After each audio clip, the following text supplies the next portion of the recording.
Heart of the Woods is the first Studio Ellen title to come to consoles. The developer and publisher is known for their focus on Yuri visual novels, having worked on multiple PC games before. Though the game is an interesting story, the console release might not be the best way to experience it. Why not ask me at least? Or even tell me? That's so screwed up. Everything begins with Maddie Rains and Tara Bright traveling to Eisenfield. They work together during a web show called Paranormal, in which they must investigate supernatural occurrences. According to a fan named Morgan, this remote village on the other side of the world has had multiple interesting sights. However, the atmosphere between the two girls in the show is a little tense. Maddie has been thinking about changing her life and wants this to be her last time doing Paranormal. What she couldn't expect is that the experience in Eisenfield would be life-changing and completely unlike any previous episode. The narrative develops in interesting ways, mixing supernatural elements, romance, and drama. There are 4 main characters, Maddie, Tara, Morgan, and Abigail, and the story plays through all their perspectives, with more of an emphasis on Maddie. The girls experience growth by interacting with others while facing their shortcomings, fears, and insecurities. However, I should point out that several typos and general text mistakes weren't fixed for this new release. On the visual side, Heart of the Woods has character designs and illustrations by Rosary. She does a great job at making them expressive and fitting to the story. When it comes to the backgrounds, a specific area in the woods is impressive, but the others aren't really interesting. On the other hand, the soundtrack has multiple tracks that enhance the ambience, but they could have been used better in some scenes.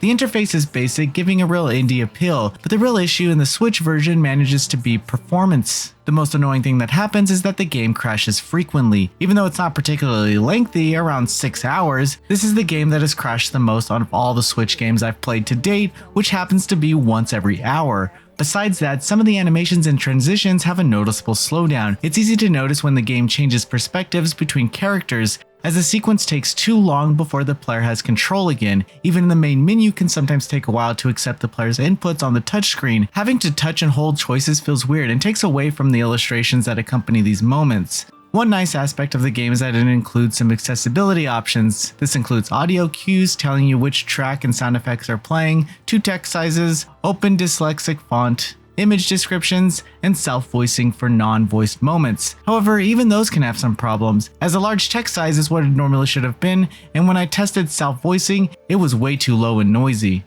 It's a shame that the Switch version of Heart of the Woods has so many issues and offers a generally poor experience. The story and characters are really enjoyable, and the game deserved more care and polish for its console debut. However, if you want to play Heart of the Woods, the PC version is the better way to experience. Noisy Pixel is giving Heart of the Woods on Nintendo Switch a 6 out of 10. Thank you for watching. Please read the full review at noisypixel.net. Noisy Pixel is run by a group of gamers who work hard to deliver news, reviews, previews, and more. Please subscribe to keep up with all our future content.